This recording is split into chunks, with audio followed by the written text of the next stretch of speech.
Como prometido, para sintetizar essas questões de regeneração, vamos trazer aqui uma metáfora, né? Uma ilustração relacionada ao judaísmo, considerando o texto de 2 Coríntios 5,17, onde podemos ter ali uma síntese, um resumo do pensamento paulino quanto à temática que estamos trabalhando aqui da regeneração, da salvação, batismo do Espírito Santo, né? Então, quem está em Cristo é nova criatura, né? Ele diz, né? As coisas antigas já passaram, eis que se fizeram novas. Então é uma nova existência quem está em Cristo, né? Entra em uma nova era, um novo existir. Em Cristo, perceba aí, né? A ideia de um locativo, né? Estar em Cristo. Denota que ele é o representante dessa nova criação, né? Estar inserido nele, enxertado. A ideia de João, né? Que fala de enxertado na videira, né? Então em Cristo é possível termos uma nova humanidade, uma nova vida. Nele é possível não só isso, porque a tradução ideal aí é criação, não nova criatura. Nova criação. Ou seja, nele é possível ter até uma nova criação, que engloba obviamente a criatura, né? Que é um aspecto da criação. Então, para efeito de ilustração de estar em alguém, é possível notar que Gênesis ali, quando fala de Eva, fala que Eva vem de Adão. Ela não foi feita do barro, né? Não foi feita ali. Ela estava em Adão. E para alguém sair da criação em Adão, semelhantemente, a ideia é preciso morrer para nascer de novo e viver em Cristo. Sabendo disso, então Paulo ele afirma, né? Visto que alguém está em Cristo, esse, essa expressão aí, ó, visto que, ela não funciona como se fosse um condicional. Ela denota uma certeza, um fato. Então aquele que está em Cristo, ele é, traduzindo aí o termo que aparece em Coríntios, né? Que está embaixo, que é o grego, né? Que é kainektisis. Para o hebraico a ideia é beriah hadashah. É, nova criação, né? A tradução desses termos aí. E aqui então nós vamos utilizar essa ideia que temos aí nessa terminologia aí grega e hebraica, né? A terminologia aí do batismo judaico, quando se tratava de prosélitos, né? De convertidos, gentios que vinham para o judaísmo, né? Ilustra bem essa realidade de estar em Cristo, né? E para falar um pouco sobre isso, vamos falar aqui das ideias do judaísmo, né? No qual era necessário a esse prosélito satisfazer três condições para ser parte do povo de Deus, né? Em primeiro lugar, a circuncisão, que nós chamamos de milá, o batismo, que chamamos de tevilá, ou tevilá, e a oferta de um sacrifício, que é korban, no templo. Então, a expressão Beriah Hadashah, ela é usada por rabinos ali próximos da época de Paulo, para falar de um prosélito como nova criação depois da sua conversão ao judaísmo, logo após o batismo. Então, em Paulo, quando a gente considera ele, a gente tem que considerar o seu contexto, né? E ali nele o batismo tem um papel significante se tratando do contexto. Em todas as cartas dele ele fala desse batismo aí do Espírito Santo, né? E da ideia do batismo físico como um símbolo, uma ilustração, né? Um ponto que aponta para uma realidade mais profunda. Quando ele fala lá em Colossenses 3,9 do despojar e do revestir, né? Versículo 10 também. Em Efésios 4, 22 a 24, ele está ali descrevendo o quê? Algo importante ali que faz parte do modo corrente do rito de batismo de prosélitos do judaísmo, né? De convertidos, de pessoas que vêm à fé, né? Esse batismo, ele era de total imersão na água, ou seja, o batizado ele era despojado, né, de suas roupas. A linguagem do despojar está presente em Efésios e Colossenses, né? Ele fazia então, depois de tirar a sua roupa, a confissão de pecados e de fé perante três testemunhas que eram chamadas ali de pais do batismo, ou seja, três rabinos, né? Rabis, constituíam corte e assistiam ali o batizado. Esse batizado, então, ele descia ali a escada completamente, né? Assim mesmo, né? Na água, imergia ali. Enquanto dois discípulos do sábio ficavam recitando alguns dos mandamentos leves e pesados com os quais aquele recém-batizado prosélito já tinha se comprometido a observar.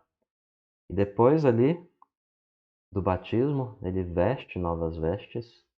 E todo esse ritual era considerado aí como que o indivíduo tendo uma nova natureza, ele era considerado um nascido de novo no batismo, né? Assim, o prosélito, nessa sua conversão, era uma pequena criança que tinha acabado de nascer. Não era mais um gentio impuro, os pecados estavam perdoados. As roupas que ele tirou simbolizavam ali que sua vida pagã e ignorante foi apagada, porque as novas roupas indicavam que ele havia recebido uma nova identidade no judaísmo, né? Então esse simbolismo aí está por trás aí da metáfora de Paulo, né? De despojar e revestir. Simboliza bem aí a mudança de natureza do crente, né? Que tem lugar no batismo. Então as vestes despojadas eram vistas como aquelas que seriam pisoteadas debaixo dos pés, o que indica então a velha natureza do batizado como sendo mortificada, né? Eles pisavam naquelas vestes antigas, estando ali com as roupas novas, né? Indicando que eles têm que mortificar a carne, né? As vestes usadas após o batismo simbolizam ali a nova natureza. E, portanto, para lembrar os principais elementos do batismo, segundo o Muller, um bom teólogo aí, são remoção das roupas, né? Declaração formal de fé, o credo, a água, a imersão total, né? E a saída da água com revestir. E para você ver quão forte essa imagem, né? O indivíduo ele entrava no batistério, né? Lugar de batismo, mikveh.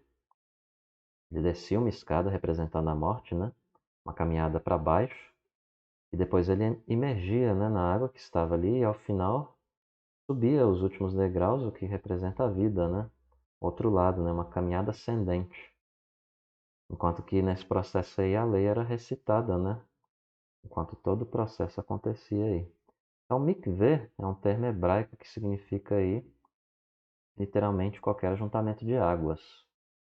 E quando a gente olha para Gênesis 1:10, por conta dessa referência, o oceano ele é considerado muitas vezes como um mikveh legítimo também, dentro do judaísmo.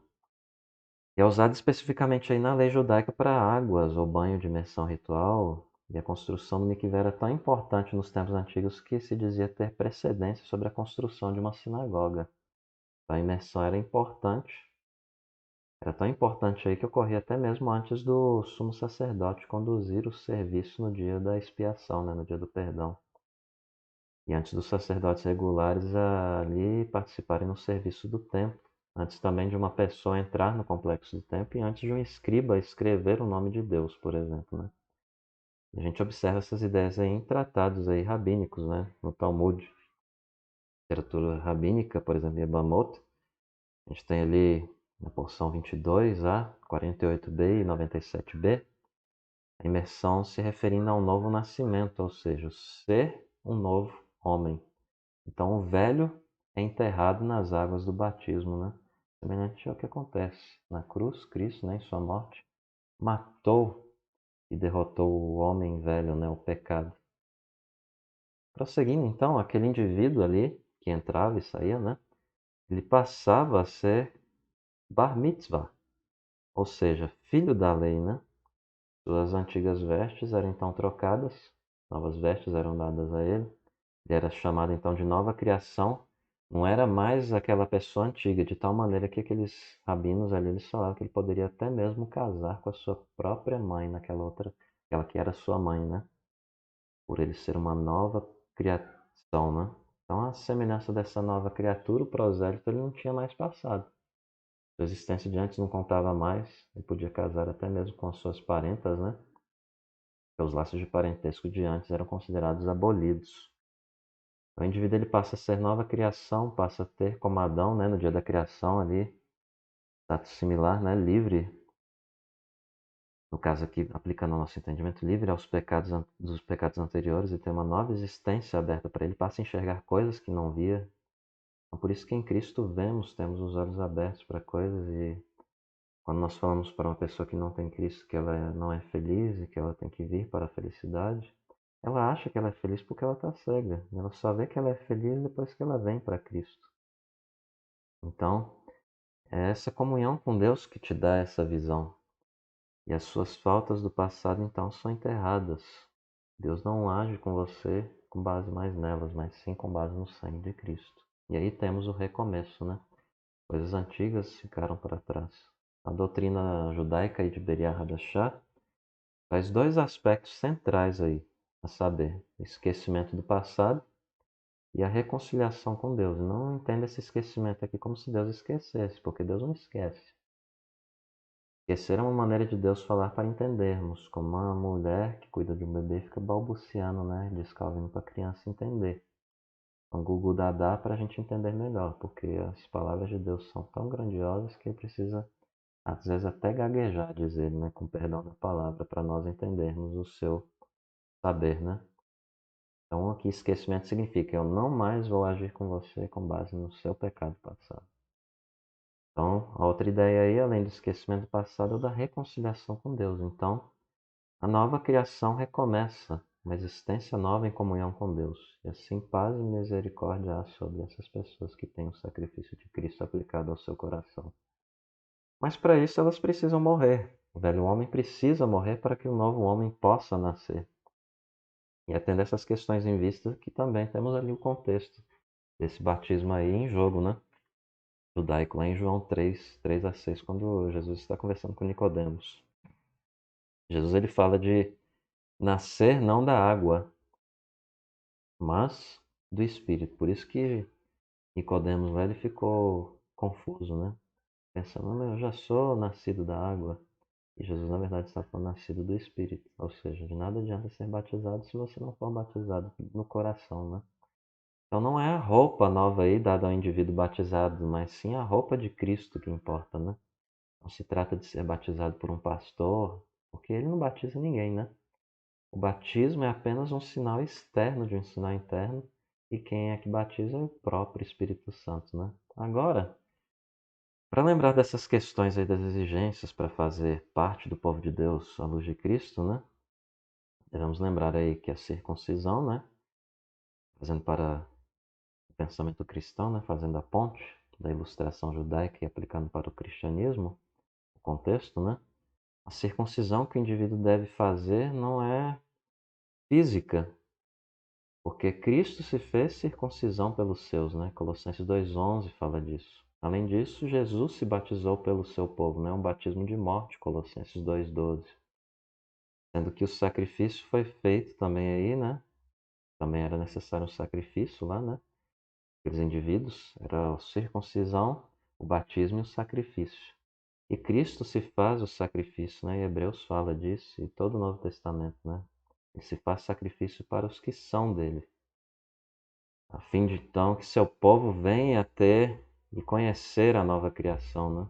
Então, dois aspectos aqui da nova criação podem ser trazidos aqui relacionados à temática de Beriah Hadashah, melhor dizendo. Primeiro é que que todas as coisas passadas elas foram deixadas para trás, né? A partir do momento em que o indivíduo é batizado pelo Espírito Santo, sendo que o ato externo aí do batismo é apenas um símbolo de algo interno, que não torna pagão em cristão, como eu já falei em outras aulas aí, e estou repetindo bastante. Além disso, o segundo aspecto é quanto à realidade da nova vida, um novo começo, né? E é o Espírito então regenerador quem traz essa nova realidade da nova criação em Cristo, quem muito supera da primeira criação, né? Tanto antes da queda como pós-queda. Sim, quem está em Cristo tem estado elevado ao estado de Adão, realidade da revelação progressiva, né? Apesar de você só assim, mas a gente peca, mas ele não tem a revelação e a quantidade de bênçãos que nos vêm consumadas em Cristo, né? Lá ele estava olhando de longe, era uma sombra ainda, né? Temos muito mais conhecimento, somos muito mais abençoados. A tal realidade, o modo de existência da nova criação só é possível estando em Cristo. Então, vestir as roupas de Jesus tem a ver com pureza, né? É aquilo que Paulo fala em Gálatas, né? Não sou mais eu quem vivo, né? Cristo quem vive em mim. De tal maneira que você vai imitando e você veste a roupa de Cristo, você já não é enxergado como você. É Cristo em você, né? Então, o homem é incapaz de se cobrir. Vamos lembrar disso, né? Conforme demonstra a própria história lá do Jardim no Éden, né?